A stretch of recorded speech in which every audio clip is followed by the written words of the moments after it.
Pitaka nyamani hen Jabrap ko job tinna job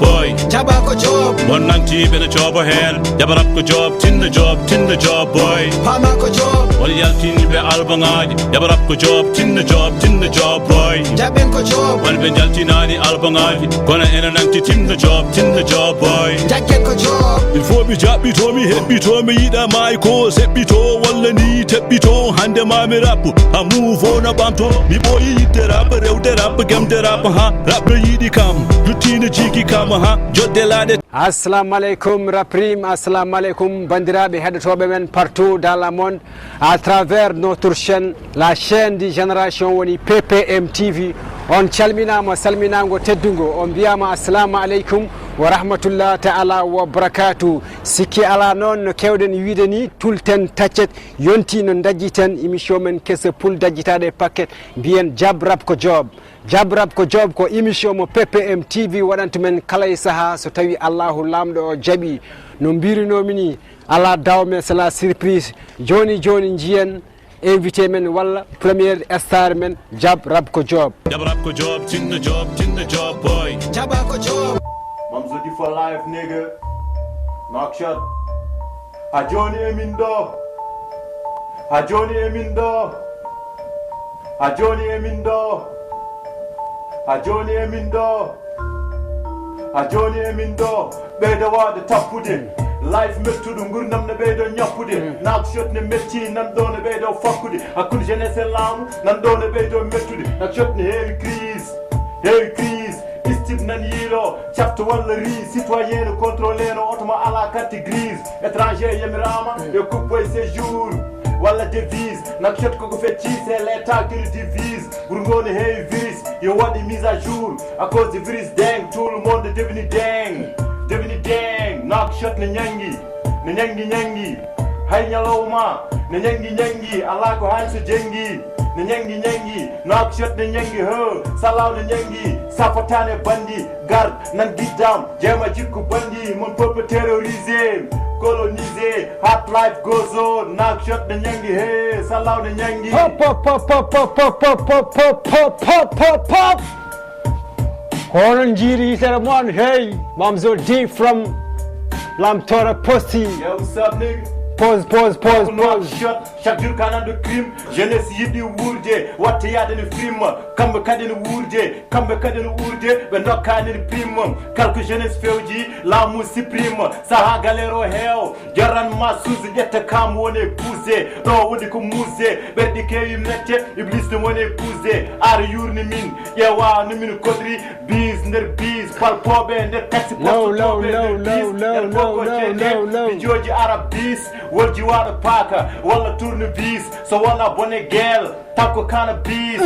négligence addi violence moyde sécurité dans nos quartiers ɗo neɗɗo waɗa dégâts yoɓa kalis ɗacce gurdam teg life nder 6 nder 5 neɗɗo mixa pipe haymo andi fayta sahaji hemma ɗura yaade kayta gero ko zone rouge ayi jahone sayta tokko ƴakki rouge jiya joɗiɗen ruyto ɓe droste woni bouche yiilotoɓe probléme comme no George Bush ɓe toñma ɓe mbima ferme ta bouche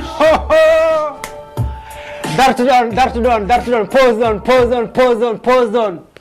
on jiiri yitere mon mi winimon affaire o ko surprise star men hande ko Mamzo D from Lamtoro Posti. Jabrap ko job tinna job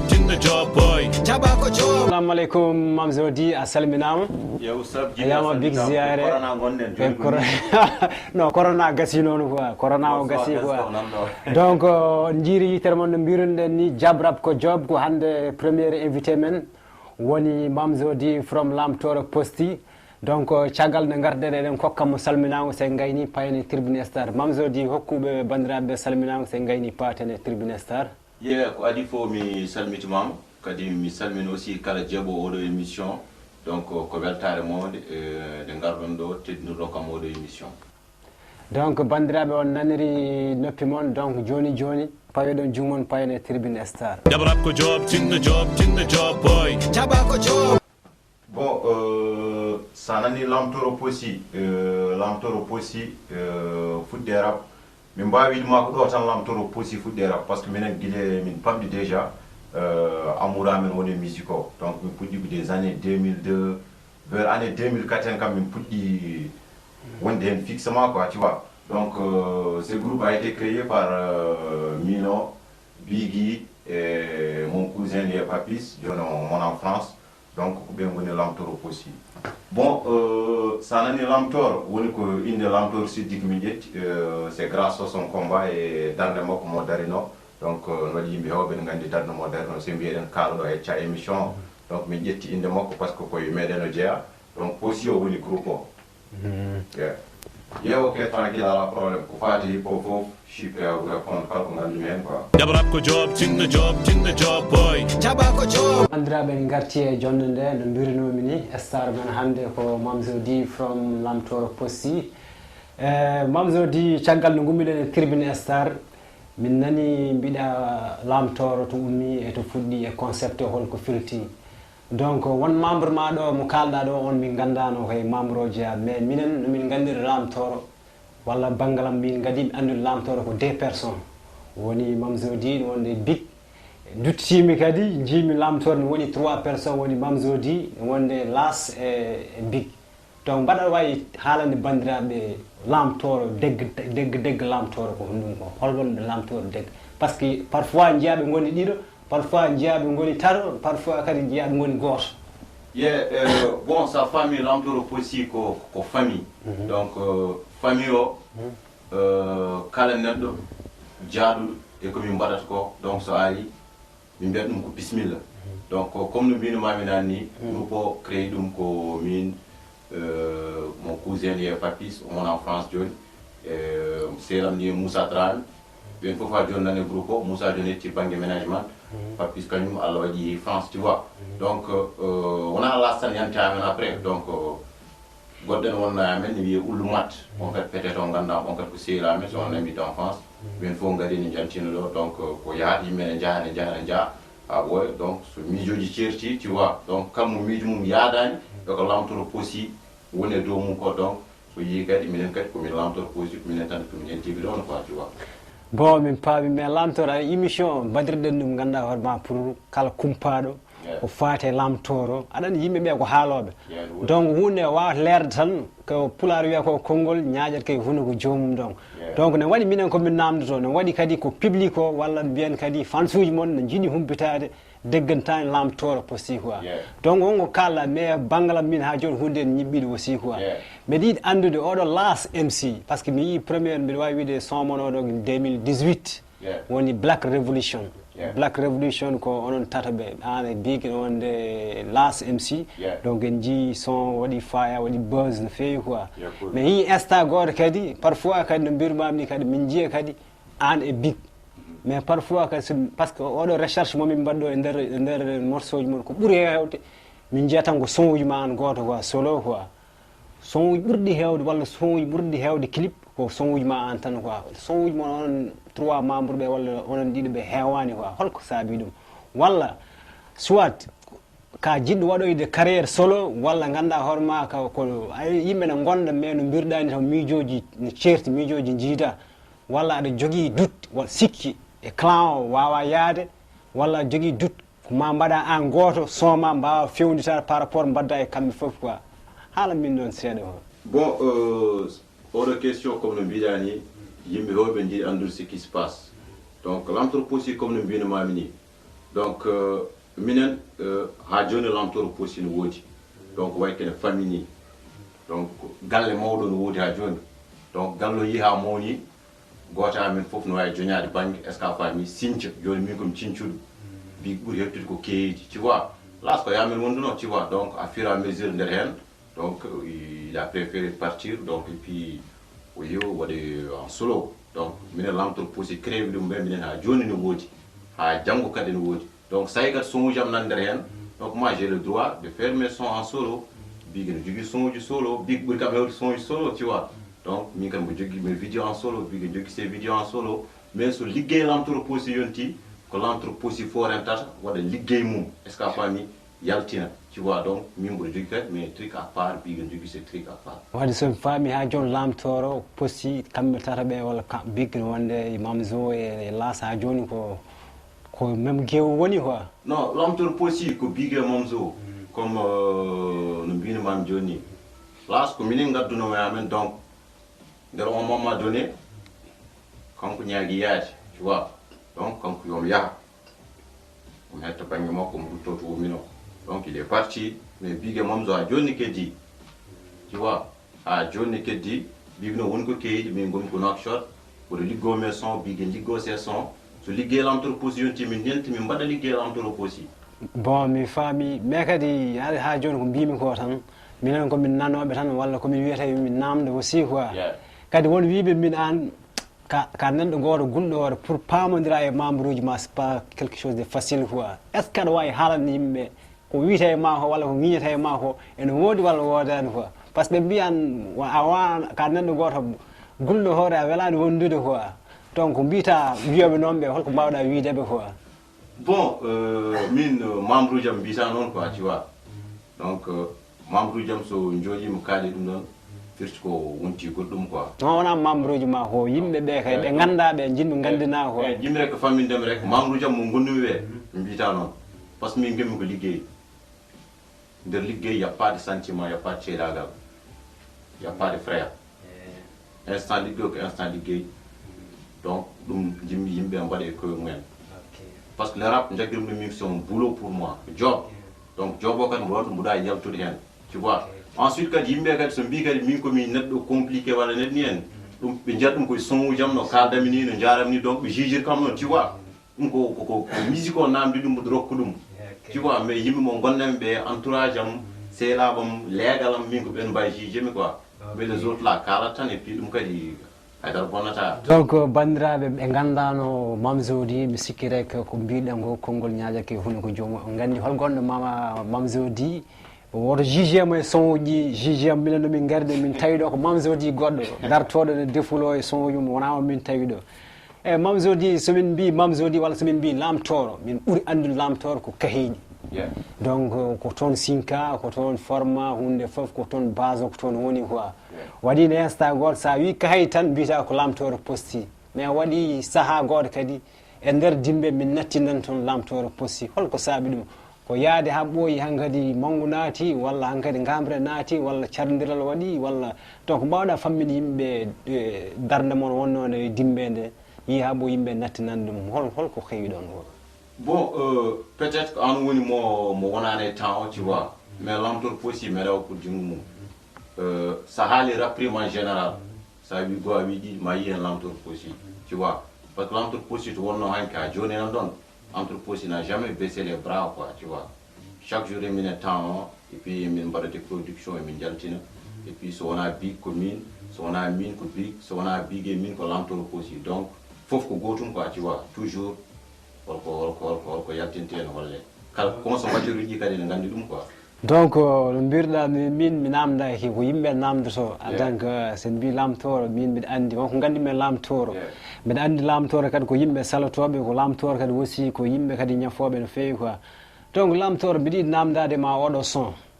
aɗa jogui son goto woni ɗonana yeewo son goto baɗɗomi marqué quoi. Donc somi heeɗima son rek ne hokkami ko heewi quoi. Ko mbawɗa haalade yimɓeɓe oɗo son quoi. Bon, ça nani so ɗonani yeew donc ko par rapport à situation mo yimɓe guuriɗo e leydi men ndi surtout enen woni witeɓe les négro tu vois ko par rapport à situation mo yimɓe guuriɗo kala neɗɗo mo jiiɗa hannde yiɗi ko yaaji et puis kadi jomum kadi so yi jomum wini yaha koko ronki est ce que a faami fewnitade ɗo woni ɗo. Donc mi yii kadi aussi mo jiiɗa ɓenan maaya laade est ce que a faami ɓenan jiiɗo visage go fof yiɗi ko yaaji tu vois. Donc par ce que ɗum noon fo addi ɗum ko hiiɗede yimɓe leydi ndi donc nder hen kemmewde inspiration piimi ɗo son ɗo nane yeewa quoi. Donc no piita son nde hol vision joguiɗa son ganda holko fota jibinde quoi. Bon aɗani musique woni goto par ce que surtout ko wiye rap ko wiyete rap quoi. Ça n'est rap, c'est une musique qui dénonce quoi. Musique pour le voir, il y a des problèmes au gym. Tu vois, musique rap, son artisan, il y a des problèmes au gym. Est-ce qu'à ça n'a plus de sens quoi. Tu vois, donc, quand il y a il faut que il y ait un peu de temps.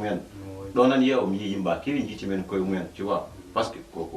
ko min hokko horam ummi d'abord est ce que fami ana yen horma goddi yen horum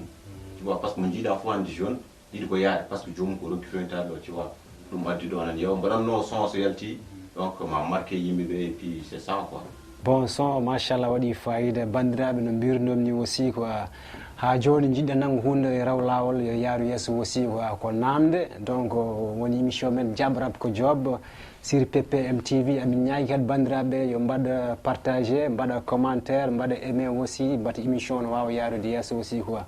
mam jodi ɓe garta ga seeɗa quoi woni soma mi yiilaki buzz pourquoi pas gona un artiste mbi a yiilaki buzz te hande kala jimo foti yiilade buzz quoi ne foti yiilade ganduɗa hoore ma ko to inde mum yaha to woɗɗi quoi mais sa wi mi yiilaki buzz affaire o mi ronki famde ko jiɗɗa haalde ɗon ko woni quoi. Bon sa nani son mi yiilaki buzz ko jabol quoi tu vois donc parce que mboɗo wedde est ce que a faami mboɗo wedde korti hip hop est ce que korti hip hop tu vois donc certain yimɓe donc pour ɓe mbawa remarqué ɗon ɓe mbawa wadde hunde il faut d' abord ɓe beddo kam ɗum est ce que a faami beele ɓe mbawi yiyede ɓe beddima kaari tu vois ɗum tagi jaltimi son mbimi mi yiilaki buzz quoi tu vois donc son ko ɗum haalata mais haala min jimgo ko mbimami ko rek il faut kalna min réalité son deggantaño ko ay ɗo mbiɗen ko sans yimɓe ɗaccita quoi ko émission ko enen balnat ɗum quoi donc yimɓe ko jiiɗi humpitede par ce que won wiyoɓe mom jodi haaldata kay o haaldata koye oye haaldata koye mbaɗa wawi fammide yimɓe gonga deggantaño ko ɗum quoi réalité son ko pench quoi tu vois ko pench sana wiyam haaldata koyo ko jaltinde ka beddi tan bal pertima o a sari quoi ko sawru gundu est ce que a fammi hunde sarine fiyo o lappoya est ce que a fammi donc c'est ça c'est pour cette raison wi haaldata koyo tu vois donc mo kaldan ɓe kadi gandi koye mumen puis donc c'est ça quoi oui lamtoro ha joni en gartata kadi ko namdal kadi yimɓeɓe aussi quoi entrement GMP Sentinel donc ɗon kadi mbiɗa yiiɗi kadi pammina ɗon bandiraɓe par ce que mi nani ko morceau ji ma kewɗe no mbirɗa ni ko pension mo beddiɗare ganduɗa hoore ma won wiiɓe ganduɗa hakkude moon ne waɗi no mbirɗa Michel aji mone moon fof nan weddo goɗɗo Michel quoi est ce que yimɓe kala ko ne woodi walla wodani quoi. Bon sa nani weddidirde miskiɗa ɗum ko hip hop woni par ce que rap ɓe mbawide guitten ko woni clash walla pench quoi tu vois GMP c'est un groupe encore c'est un groupe que je respecte beaucoup tu vois donc so kaali hunde est ce que a faami mimi yen hooram je crois so mboɗo sentir jabade mboɗo jabade tu vois kamɓe kadi somi haali hunde ɓe jeeni koyemen soɓe sentir jabade e mba jabade min bonom ɗo min musique rap kam ɗum mbiɗa kam ɗum joftotode mofta so yoftaki hande mo yofta janggo non rap mi yoftot tan tu vois mi woppata ni walla ana calculage kam mi yoftot so leeli yaawi jour art so yoftaki mes concert on yoftoma e son donc toute façon komi joftotoɗo quoi min nani haala ma mam jodi eɗen garta ga e banggal wurap kadi ɗum ɗo kadi ko namde bandiraɓe aussi quoi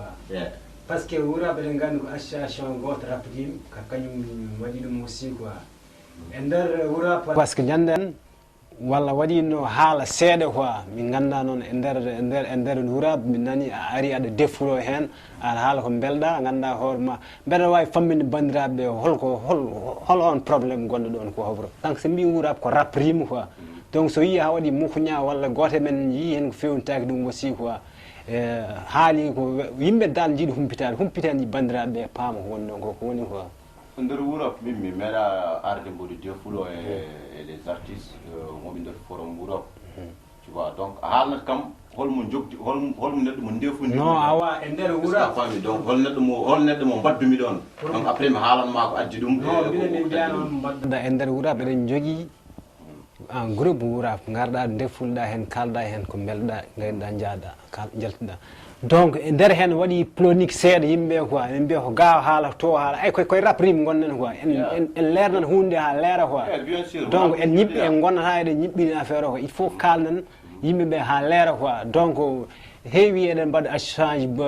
pelle baɗe ni ganduɗa hoore ma yahata hay nokku quoi yahata ha ɓooy waɗa mukuña seeɗa quoi donc hol yiyande en tant que artiste ambassadeur holko mbawɗa wiide artiste uji.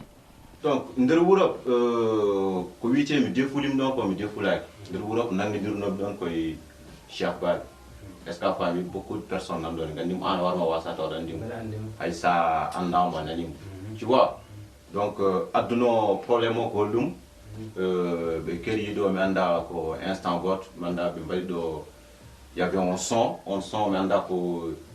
était financé par le ministère de la culture walla le ministère jeunesse joni o donc ɓe mbaɗi son ɓe mbaɗi beaucoup d'artistes tu vois min gam mboɗo andi en tant que certaines têtes noon toon min gonta toon par ce que ɓeɗon yimɓe haalnat gonga par ce que min wona rappeur dow caggal promoteur quoi min comme rappeur promoteur dogat caggalam min dogta caggal promoteur donc j'ai pas besoin d'un promoteur min gandu ko liggeyam ɓe mbaɗi le truc là donc mi yiyani hen hooram garmi wimi pourquoi ɗum no wayi ɗo par ce que rappeur wom toon ɓe ɓuran kam wayde rappuji ala fo rappeur gonɗo ɗo no ɓurɗum forde e goto ɓuran kam wawi toon rappuji je suis venu ɓemi cheikh pourquoi ɗum ɗo watani pourquoi vous prenez toujours les artistes est ce que a fami qui sont basés en workshop mbaɗonɓe ɗo pourquoi on décentralise ta affaire o wona rapprime en général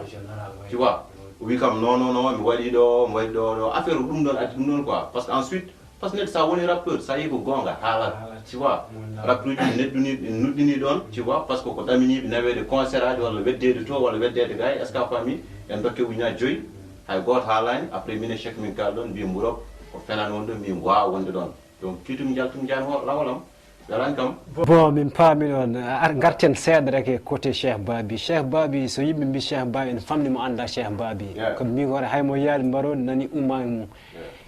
e min banggalam mbiɗa anduno e raprime a wawa limde ɗo de promoteur walla darinoɓe ɗe programme uji waɗoɓe ɗo ɓuuri hewde hen ko wayno oscar uji vacance festival uji cheikh baby ne jeeya ɓen yimɓe quoi donc à côté dimbe aussi omo nawanno toon artiste uji hewɓe quoi e kadi kadi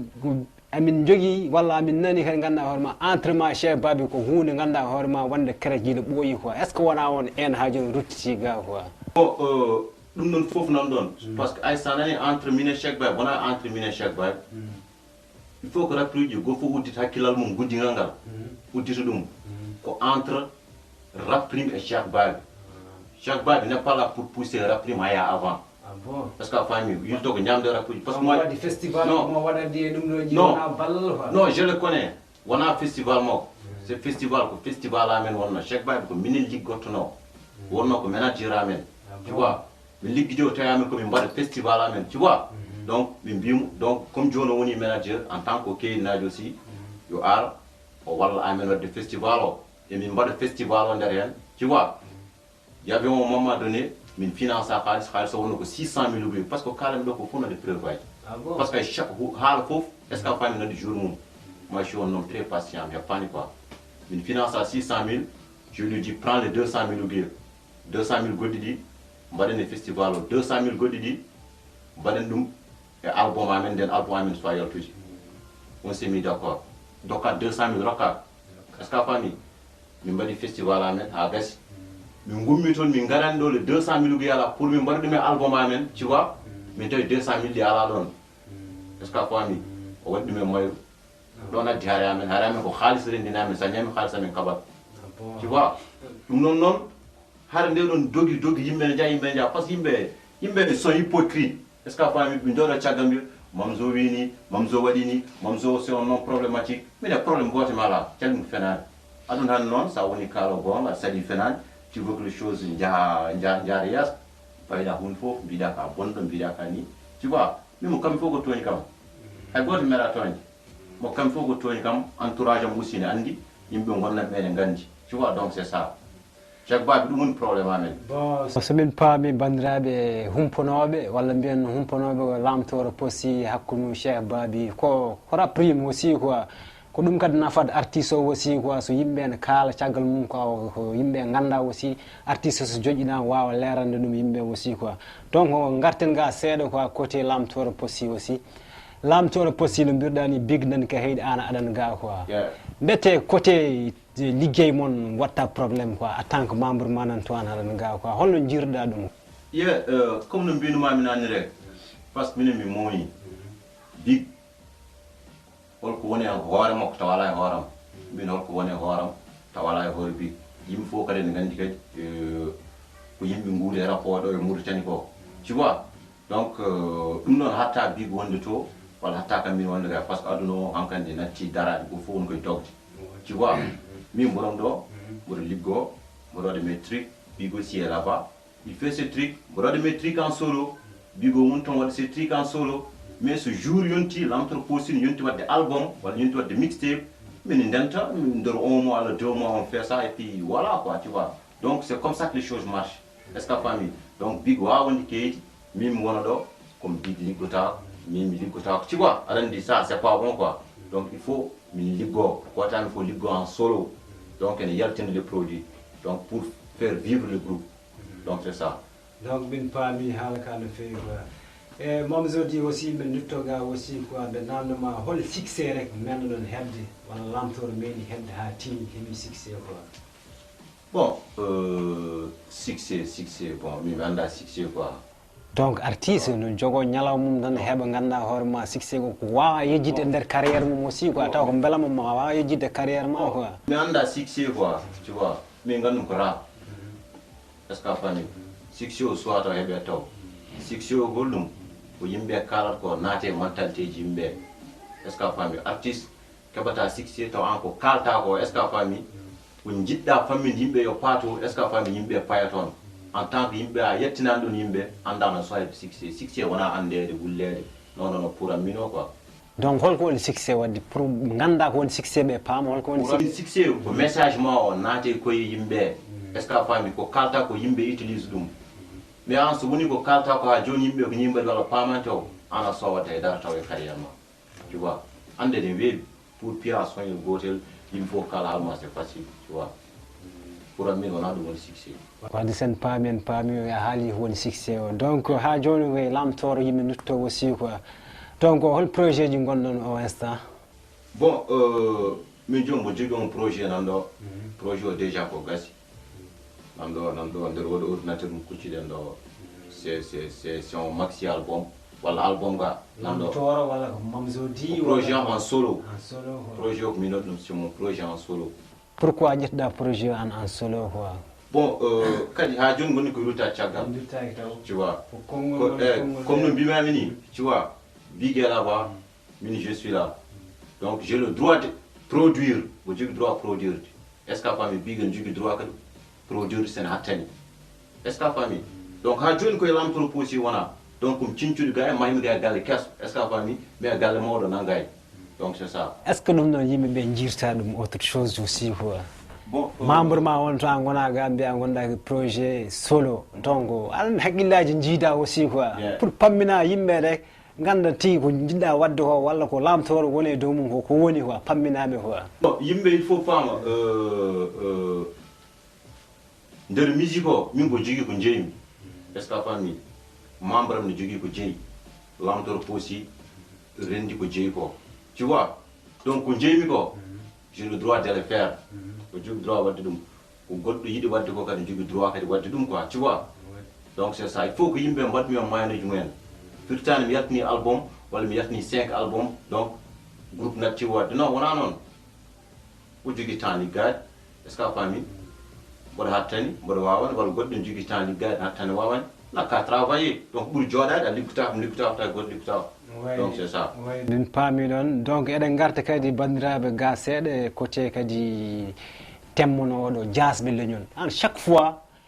so mi yewi nder temmuji mon titre uji c'est lourd quoi teddi comment jom directeur biya jasbe leñol quoi. Jasbe leñol déjà jasbe ça nani jasbe leñol déjà haali worum ça veut dire ko neddo jasbe leñol donc jasbe leñol min kadata ko yimbe wombe do donc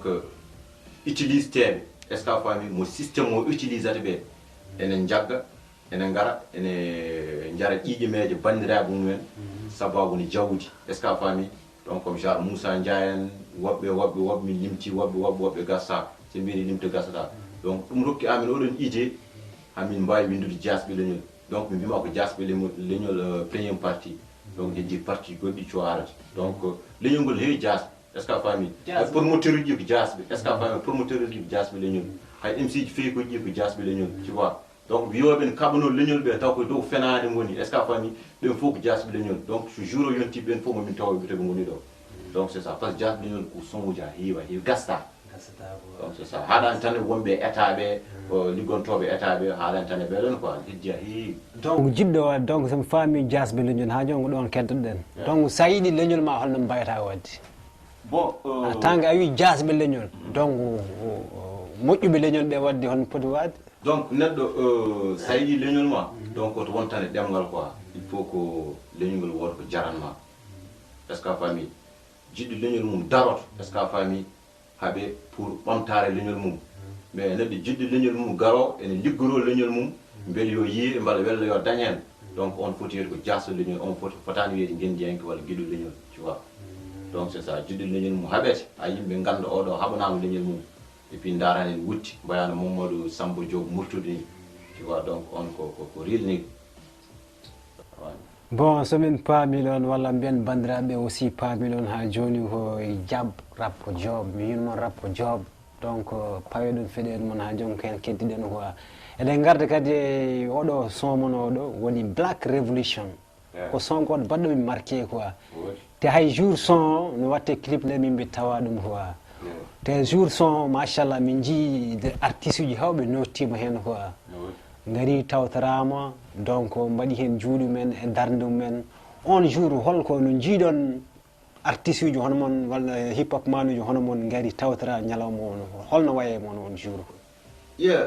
bon affaire o ko weltare par ce que ay sa yi a noddi neɗɗo notimama cela veut dire ko bonne relation woni ɗon quoi tu vois wona neɗɗo fof noddat noote artiste uji mumin noddi gari ɓe foof c'est des gens min jogui affaire kadi ko jaam tan wona hakkude amen est ce que a faami heddi ko noon ko rapre est ce que a faami mais caggal rap o ko jaam tan wona hakkude amen min artiste aɗa wawi daraɗo ɗo mbadden clash a tampa mbiya kam kala ko jiɗɗa sa noddi kam mi ara ɗum to ko rap ɗum gay ko ɗum gay liggey ko liggey tu vois donc c'est ça et puis wonan amir weltare mawde ɓe gari ɓe jaabima amen et puis c'est ça quoi clip o waɗa machallah réussir quoi waɗi fayida clip o somi jumani waɗi joni 8 ans ande way clip o wonno ko 2012 way koye album amen wonno way quoi donc ke album an haali haala album quoi mbiɗa joni joni en garti seeɗa duttima caggal seeɗa mbiɗa kay projet solo gonɗa quoi donc batte won projet ji goɗɗi kadi gonaɗi walla ko projet album solo tan wona quoi wallahi projet ji a heewi nan ɗo mon frère projet ji a heewi album aji a heewi nan ɗo mbinda machallah projet ji a heewi nan ɗo donc wadde album ngaji holko paadi walla ko manquement de promoteur walla manquement de balle surtout eɗen gandi art Mauritanie no wayni quoi holko mbawɗa haalande bandiraɓe côté on quoi donc est ce que oɗon jogui yimɓe wonɓe caggal mon walla des staff uji dariɓe caggal mon ne ballu mon walla ko propre moyen mon mbattono noon wa sa yi affaire o wayni manque de moyen o nan hen surtout manque de moyen o quoi tu vois par ce que hande artiste sa jogui moyen aɗa wawi yeyde hoorema aɗa wawi yaltinde produit même si ko sur les plateformes mbaɗɗa so moƴƴi rek so moƴƴi tan téléchargé so moƴƴi rek heɗete tu vois l' essentiel il faut mbaɗa ko waɗi qualité ko manque de moyen o ɗum probléme enen est ce que a faami sino moyen noon woodi chaque année yimɓen artiste uji mbo dandi men namde chaque année mbawi ɓoccinde album chaque année jaltina album chaque année jaltina album par ce que wona ko en manquira ko kalɗen quoi tu vois ha heewi nan ɗo eɗen kaala ko haalti a heewi nan ɗo donc ko moyen o manqui quoi moyen o manqui donc kadi mamso di aussi quoi mbiɗa yiɗi namdade ɗo par rapport so wiyama lamtoro posti rek e school uji ɗi jeeya quoi eɗen gandi ɗum quoi donc holno jiiruɗa génération hanko e génération hande o rap hanko e rap hande o quoi par ce que rap hande o somo hulani mbiɗa wawi wiide démini rap hanko o quoi par ce que boji arɓe joni ɓe noɓe gardira ni e donc hewɓe ga nana mbiya grand ji poti ko foftade ko kalta ko mbawɗa famminde hen yimɓe ko côté oɗon quoi par chaque fois mbeɗa nana won son uji nanan grand ji poti ko foftade donc rap grand ji gaddo ɓenni ko rap joni o yahata quoi holno jiirɗa o e analyse gol ɗo bon ay rap prime est ce que a faami grand ji ne waɗi hen waɗɓe ko mundi waɗi hen kadi mbaɗani hay bof est ce que a faami papis kimen dewi ɗo jimi ɗaya ko jii est ce que a faami jimi mawya en fulade beɗe en woɗ holko mbaɗi mi ha ɓooyi bonni fof quoi tu vois kadi waɗi kadi yimɓe dariɓe est ce que a faami waɗi genre jammin tekki hen ɓe ko a wawi ɗe ƴittaɓe rap prime ka faami ɓe ko yimɓe dariɓe kaali minen nder ko kamɓe jeeɓanno est ce que a faami comme influence amen amin batti wadde rap enen calminaɓe au passage au passage tu vois donc c'est ça new génération aussi est-ce que famille par exemple minen joni walla enen gonnen ko hakkude mawɓe e sukaɓe hakkude teur gonnen tu vois new génération machallah waɗi maɓe bonɓe et puis waɗi technique waɗi style y a tout mawɓe kadi waɗi bonɓe tu vois donc c'est ça kan wona ferade konngol ma par ce que mbiɗa wawi so walla ɗe mbawi wiide rap hanki o grand ji hewɓe ga ene mbawi wiide crampe rap mabɓe kaɓe saliɓe abbitade e trap uji joni ɗi quoi donc ɓe mbi kaɓe keddo ha jooɗo hardcore o intégra o donc anani hunde fof ne waɗi zamanu mum quoi donc hande pourquoi pas grand ji ɗi duttata par ce que pulaar wi so doole donki yo doole keɓɓo donc mawɓe so jii ha doole mumen donc koɓe saliɓe renede quoi il faut noon ɓe jaɓa ɓe done quoi sukaɓe gaari jiɗɗi ronde mais heɓe saliɓe donc ɓe rappani ɓe goppani no jiruɗa ɗon quoi par ce que sen mbi hande raprime ko sari enen ɗen gandi raprime ko sari quoi machallah mawɓe kamɓe goni ɗaɗi fondement ko kamɓe mais hande ɓe cerdiri te boƴi gari aussi nana mbaɗa technique ko mbiɗa ko technique mais nden programme uji mbaɗata noon nden concert aji plein air uji joni ɗum wodani te rap joni kadi ɓuuri wonde technique ɗum mbawɗa famminde bandiraɓe bon ça y par ce que mbima jamanu so waylima sa yiiɗa daɗede waylo jaada e jamanu o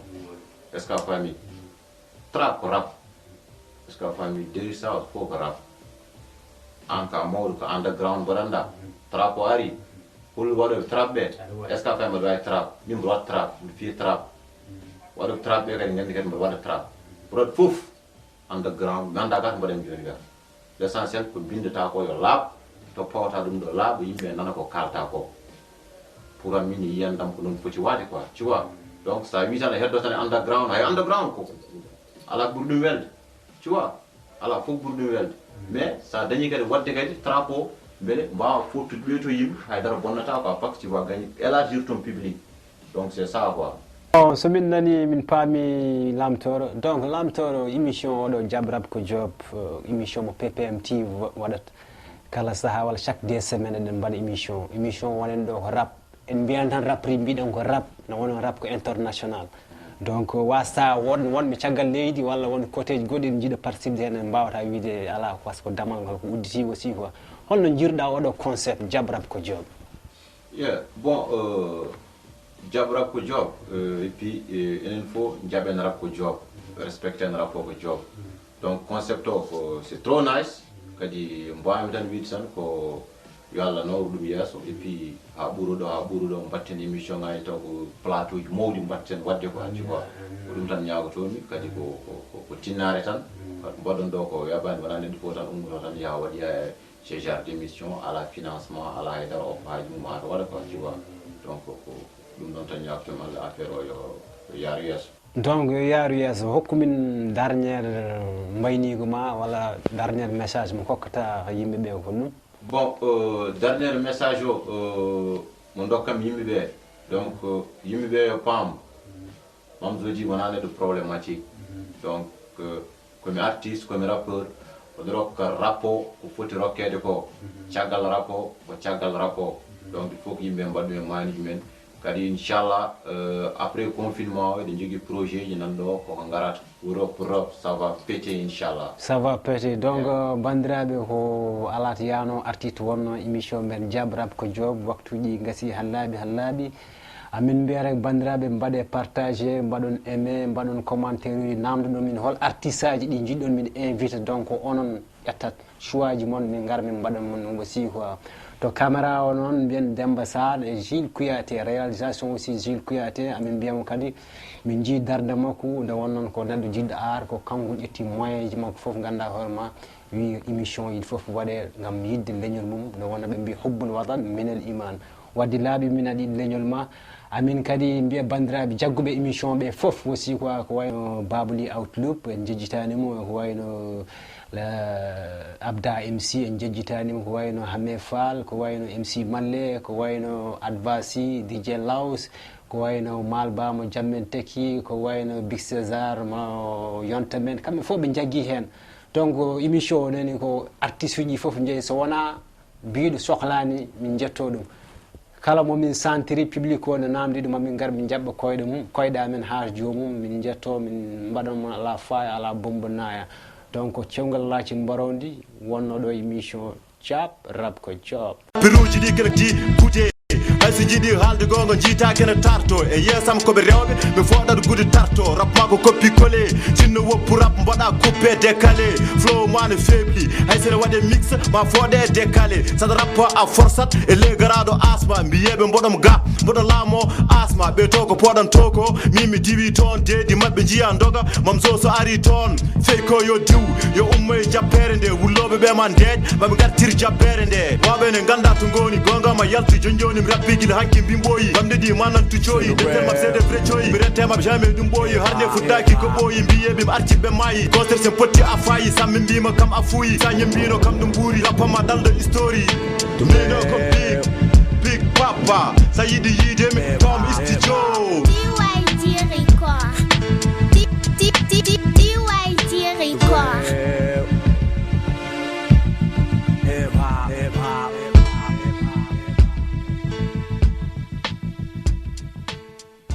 Bita ka nyamani hen jabrap ko job tinna job boy Jaba ko job won nanti bena job hen jabrap ko job tinna job boy Pama ko job won yaltini be albangaji jabrap ko job tinna job boy Jaben ko job won be jaltinani albangaji kono ena nanti tinna job boy Jaken ko job